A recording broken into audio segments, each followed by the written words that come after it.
ముఖ్యంగా ఈ మధ్య కాలంలో ఏపీలో మనం చూసినట్లయితే లోకేష్ గారు తరచూ ఢిల్లీకి వెళ్ళొస్తూ ఉన్నారు. సాధారణంగా రాష్ట్రాలలో ముఖ్యమంత్రులు ఢిల్లీకి వెళుతూ ఉంటారు, కేంద్ర మంత్రులను కలుస్తూ ఉంటారు, రాష్ట్రానికి కావాల్సిన నిధులు తెచ్చుకుంటూ ఉంటారు, ఏదైనా అవసరాలు ఉంటే తీర్చుకుంటూ ఉంటారు. బట్ ఇక్కడ మనం చూసినట్లయితే లోకేష్ గారు ఫ్రీక్వెంట్గా వెళ్ళొస్తూ ఉన్నారు. ఎలా చూడాలంటారు? లోకేష్ గారు నాట్ ఓన్లీ ఢిల్లీ విదేశీ పర్యటనలు కావచ్చు, రాష్ట్రంలో యాక్టివ్ రోల్ పోషిస్తున్నారు. ఒక రకమైన సిగ్నల్ ఏమిస్తున్నారు? యాజ్ వెల్ యాజ్ ఎర్లీ ప్రధాన బాధ్యతలు తీసుకోవడానికి సిద్ధమవుతున్నారా అనే ఒక మెసేజ్ ఇస్తున్నాడు.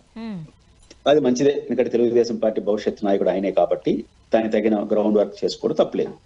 అయితే నేను సాధారణ పరిశీలన ఏంటంటే, ఒక చర్చ ఉంది రాజకీయాల్లో, ముఖ్యంగా జగన్మోహన్ రెడ్డి గారు, పవన్ కళ్యాణ్ గారు, చంద్రబాబు నాయుడు గారు, కేంద్రంలోని మోడీ గారితో పదే పదే కలిస్తే ఒక డిసడ్వాంటేజ్ కూడా ఉంటుంది. మీరు అనొచ్చు, అసలు పెద్ద నాయకులను రోజు కలుస్తామంటే బాగా దగ్గర అయిపోతాం కదా అని. చాలా మంది కూడా వైఎస్ జగన్మోహన్ రెడ్డి గారిని ఇటువంటి కలిసేటప్పుడు వైసీపీ కార్యకర్తలు రెగ్యులర్ కలిస్తే బాగుంటుంది, జగన్ గారిని ఆయన గుడ్ లుక్ లో పెడితే రేపు పవర్ లోకి వస్తే మంచి పొజిషన్ ఇస్తాడని. కానీ జగన్మోహన్ రెడ్డి గారిని రెగ్యులర్ కలవడం ఒక డేంజరస్ గా ఉంటుంది. నాట్ ఓన్లీ జగన్ గారు, చంద్రబాబు గారిని పవన్, ఎందుకంటే వాళ్ళు ఆవులిస్తే పేగులు లెక్కేస్తారు. పోయినప్పుడల్లా వాళ్ళు గౌరవించదగ్గ విషయం, వాళ్ళు ఇతని ద్వారా ఏదైనా ఇంటే బాగుంటుందనే రోజు చెప్తే రోజు పోవడం అడ్వాంటేజ్. పోయినప్పుడు ఒక స్మైల్ ఇచ్చి బాగున్నారని ఒక ఫోటో తీసుకున్నారు అనుకోండి, ఈ సత్తా ఇంతే, ఫోటోకి మించి పనికిరాడు అనే అభిప్రాయం కూడా వచ్చేస్తారు. కానీ చెప్పరు, ఒక నిర్ధారణకు వచ్చేస్తారు.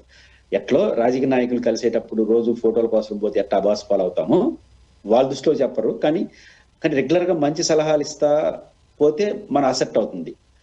అంటే పెద్ద నాయకుల్ని రోజు కలవడం కూడా ఒక ప్రమాదము. కాబట్టి అదొక దాన్ని దృష్టిలో పెట్టుకుంటే కేంద్రాన్ని రోజు కలవడం కూడా ఒక నష్టం. రోజు ఎక్కువ కలిస్తే ఏదైనా సాధిస్తే బెస్ట్. ఇప్పుడు ప్రధానమంత్రి దగ్గరికి పోయారు లోకేష్ గారు, విశాఖ స్టీల్ ప్లాంట్ ప్రైవేట్ ఆగిపోయింది. ప్రధానమంత్రి దగ్గరికి వెళ్ళారు, అమరావతికి ఒక 4,000 కోట్లు అదనంగా ఇచ్చినాడు, ఒక నేషనల్ హైవే వచ్చింది. అంటే ప్రధానమంత్రి గారిని, కేంద్రాన్ని లోకేష్ గారు పదే పదే కలవడం వల్ల రాష్ట్ర ఇప్పుడు మిర్చి రైతుల సమస్య ఉంది, వాణిజ్య పంటల సమస్య ఉంది కదా, అవి ఏమైనా కొన్ని కొలిక్కి వచ్చాయనుకోండి అభినందిస్తారు ప్రజలు. ఎందుకంటే లోకేష్ గారు వెళ్ళారు, పరిష్కారం. లోకేష్ గారు వెళ్తున్నారు, ఏమీ కాలేదంటే అది రివర్స్ అవుతుంది. లోకేష్ గారైనా, చంద్రబాబు నాయుడు గారైనా, జగన్ గారైనా కేంద్రంతో రెగ్యులర్ గా మాట్లాడడం వల్ల ఒక డిసడ్వాంటేజ్ ఏంటంటే, ఫలితాలు రాకుండా కలిస్తే ఎందుకు కలుస్తున్నారు అని. కాకపోతే ప్రతిపక్షంలో ఉన్న వాళ్ళు ప్రధానమంత్రిని ఎక్కువ కలిసిన పెద్ద ఇబ్బంది ఉండదు, పోతారు, ఇది అడిగినాం ఆయన ఇలేదు, ఓ పని అయిపోయింది. కానీ మిత్రపక్షం అనలేరు, పోయినాము, మోడీ గారు బ్రహ్మాండంగా రిసీవ్ చేసుకున్నారు, అద్భుతంగా ట్రీట్. వీళ్ళు ఇంకా లోకేష్ గారు, చంద్రబాబు గారు మోడీ గారిని పొగడాల్సిందే కదా, విడిపోయిన తర్వాత పొగడాల్సిందే. కానీ 4 ఏళ్ళు బాగా చేస్తున్నాడు, బాగా ఇస్తున్నాడు, చేసినా చేయకపోయినా పొగుడుతూ వచ్చాడు అనుకోండి, ఈ వ్యతిరేకత అన్ని కలిసి వాళ్ళు మెడ చుట్టుకుంటారు. వాళ్ళ చివరిలో ఈ ఉపన్యాసం, నేను 4 ఏళ్ళు చెప్పులు తిరిగినాము, ఇవన్నీ ప్రజలు పట్టించుకోరు, లాస్ట్ టైం పట్టించుకోరు 19లో, అదే అవుతుంది. కాబట్టి లోకేష్ గారు ఢిల్లీకి వెళ్ళడం అనేది సాధారణ విషయమే. ఆయన ఖచ్చితంగా ఫ్యూచర్ లీడర్ గా ఎదగడానికి కోసం ప్రయత్నిస్తున్నాడు, అంతవరకు వాళ్ళకు కలిసి వస్తుంది. కానీ ఫలితాలు రాని ఢిల్లీ పర్యటన మాత్రం వీళ్ళకి రివర్స్ ఫలితాలు ఇస్తుంది. అది ఎవరికైనా, నాట్ ఓన్లీ లోకేష్ గారు, ఎవరికైనా అదే పరిస్థితి వస్తుంది. ఆ విషయంలో వాళ్ళు క్రాస్ చెక్ చేసుకుంటే మంచిది. సార్, ఇక్కడ ఇంకొక ఇది కూడా ఉండింది. ఇప్పుడు పవన్ కళ్యాణ్ గారికి, మోదీ గారికి డైరెక్ట్ గా ఫోన్ చేసుకుని విష్ చేసుకునే అంత చనువు ఉంది, కాంటాక్ట్ ఉంది, వింటూ ఉన్నాం సాధారణంగా, మనం మీడియాలో కూడా చూస్తున్న నేపథ్యంలో. బట్ పవన్ కళ్యాణ్ గారు ఢిల్లీకి వెళ్ళట్లేదు, ఎలా అర్థం చేసుకోవాలి? కంపారిటివ్లీ లోకేష్ గారి కన్నా పవన్ కళ్యాణ్ గారికి కాస్త సాన్నిహిత్యం ఎక్కువగా కనపడుతూ ఉంది. అంటే వెనుకబడుతున్నారు పవన్ కళ్యాణ్ గారు? రాజకీయాల్లో సాన్నిహిత్యానికి ప్రామాణికం గొప్పతనం కాదు, పొలిటికల్ లెక్కలు. ఇప్పుడు ఆంధ్రప్రదేశ్ ప్రభుత్వం ఎవరిది? తెలుగుదేశం పార్టీది. కాబట్టి తెలుగుదేశం పార్టీకి లీడర్ ఎవరు? చంద్రబాబు గారు, లోకేష్ గారు. పార్టీని చూస్తారు, పార్టీ రిప్రజెంటేటివ్ చూస్తారు, మనం ఎంత గొప్ప వాళ్ళని చూడరు. కాబట్టి పవన్ కళ్యాణ్ గారికి ఎంత యాక్సెస్ ఉందో కాదు. లోకేష్ గారు is representative of Andhra Pradesh Telugu Desam party. కాబట్టి తెలుగుదేశం పార్టీ ముఖంగా ఆయన చూస్తారు. కాబట్టి లోకేష్ గారికి ఇచ్చే ప్రయారిటీ పవన్ కళ్యాణ్ గారికి ఇవ్వడానికి అవకాశమే లేదు, ఆయన ఎంత పర్సనాలిటీ అయినా కావచ్చు. ఎందుకంటే 20 మంది ఎంపీలు, ఎవరు 15-17 మంది ఉన్నారు ఎంపీలు తెలుగుదేశం పార్టీ, రాజ్యసభ సభ్యులు ఉన్నారు, ఒక రాష్ట్ర ప్రభుత్వం వాళ్ళ చేతిలో 134 మంది ఎంపీలు, అందరూ వెళ్ళిపోయినాడు, ఆయన ముఖ్యమంత్రిగా ఉండగలడు. సో బలమైన పార్టీ తెలుగుదేశం, ఆ పార్టీ రిప్రజెంటేటివ్ గా లోకేష్ గారిని చూస్తారు. లోకేష్ గారు పాత పరిచయాలు ఏం అవసరంలా, అంటే ఎంత బాగా పరిచయం అనేది కాదు, వాళ్ళకి ఎంత అవసరం రాజకీయంగానే చూస్తారు. మోడీ గారిని నిన్నటి వరకు విమర్శించిన తెలుగుదేశం ఈరోజు ఎందుకు నమస్కారాలు పెట్టి పొగడతా ఉంది? వాళ్ళ అవసరం వీళ్ళకుంది, ఇలా అవసరం వాళ్ళకుంది. అవసరం రాజకీయాల్లో గుర్తింపుకు ప్రామాణికం తప్ప వ్యక్తిగత పరిచయాలు, ఇష్టాలు అభిమానులు అంటే పర్సనల్ పనులు ఏమైనా చేసి పెడతారు.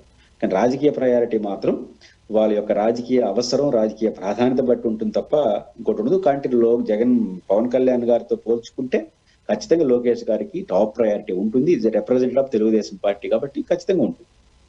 ఓకే. అంటే ఏపీలో ఎన్టీఆర్ వైద్య సేవలకు సంబంధించిన గండి పడుతోంది, బకాయిలు చెల్లించలేదు, ఇంకా 3,000 కోట్ల బకాయిలు ఉన్నాయి.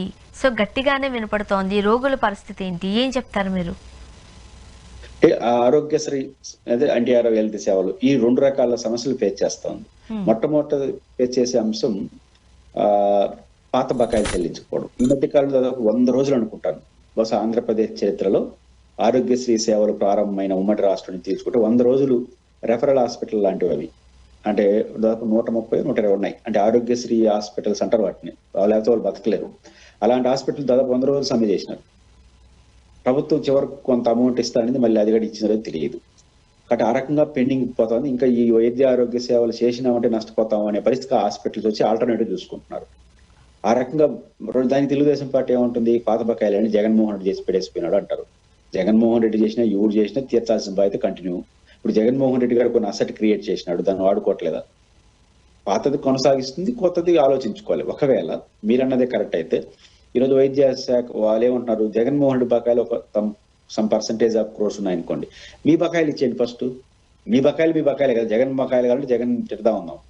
కానీ జగన్ బకాయిలు కాని బకాయిలు కొన్ని ఉన్నాయి కదా ఈ రోజు ఈ సంవత్సరం నుంచి. దాన్ని ఏం చేసినారు? దాన్ని ఇప్పుడు మీ ప్రభుత్వం వచ్చినప్పటి నుంచి ఏ బకాయి లేకుండా మీ పనులు మీరు చేసుకుంటా ఉండి, ఇది జగన్ బకాయిలు అంటే విలువ ఉంటుంది. జగన్మోహన్ రెడ్డి 100 రూపాయల బకాయిలు 150 రూపాయల బకాయిలు అయినాయి మనం 1.5 years.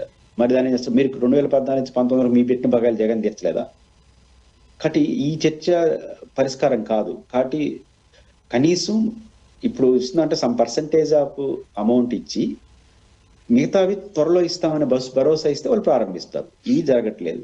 2, ఆంధ్రప్రదేశ్ ప్రభుత్వం యూనివర్సల్ హెల్త్ స్కీమ్ లోకి వెళ్ళాలనుకుంటా ఉంది. అంటే ఈ డైరెక్ట్ గా ఫీజు రియంబర్స్మెంట్ కాకుండా ఇన్సూరెన్స్ చేసే పద్ధతిలో కేంద్ర ప్రభుత్వం ఆయుష్మాన్ భారత్ ఇవన్నీ దృష్టిలో పెట్టుకుని కొత్త ఆలోచన ఏదో చేయబోతా ఉందనే చర్చ నడుస్తుంది.